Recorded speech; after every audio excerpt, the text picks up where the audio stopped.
সুন্দর গোপী।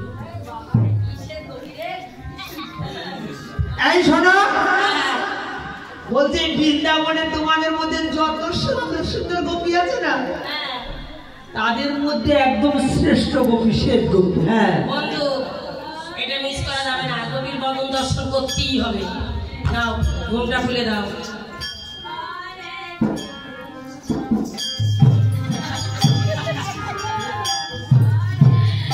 ওরে বাবা, গোপী দেখো, দেখো গোপী।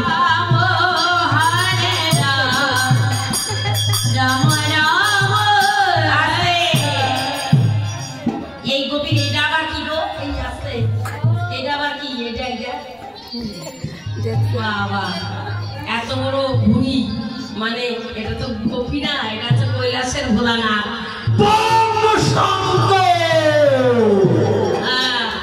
শঙ্কর, তোমার রাসমধ্যে রাগ দর্শন হবে না। কেন হবে না? কেন হবে না? কেন? তুমি পুরুষ। দেখেছো কি বলছে? বলছে আমি পুরুষ। শোনো বন্ধু, আমি পুরুষ। আমি যদি পুরুষ হই তাহলে তুমি কি?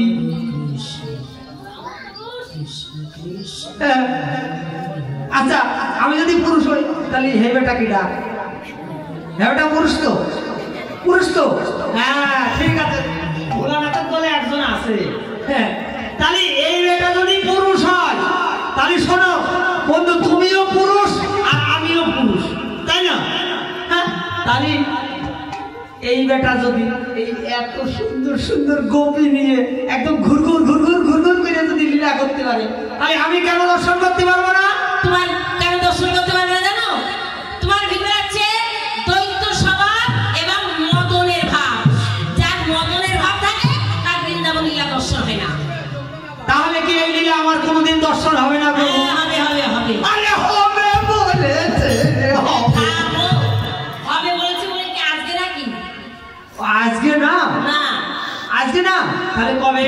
যেদিন দাপর লীলার সঙ্গ করে গৌরাঙ্গ রূপে অবতীর্ণ হবো শ্রীরাম নবদ্বীপে, আর তুমি শান্তি করে অদ্বৈত রূপে জন্ম নেবে। তোমার ভিতরে থাকবে না দ্বৈত স্বভাব, তুমি হবে অদ্বৈত। আমি নবদ্বীপে রাস শেষ করে শান্তি করে রাস করব, সেই রাসের কিঞ্চিত দর্শন হবে। কিঞ্চিত মাত্র দর্শন করতে হবে? হ্যাঁ, সব দর্শন পাবে না, পুরো দর্শন হবে না, কিঞ্চিত। কিঞ্চিত। ঠিক আছে, তাই হবে প্রভু। নাচতে নাচতে হরে হরে রাম হরে রাম রাম রাম হরে হরে হরে কৃষ্ণ কৃষ্ণ কৃষ্ণ হরে হরে হরে রাম রাম রাম হরে হরে।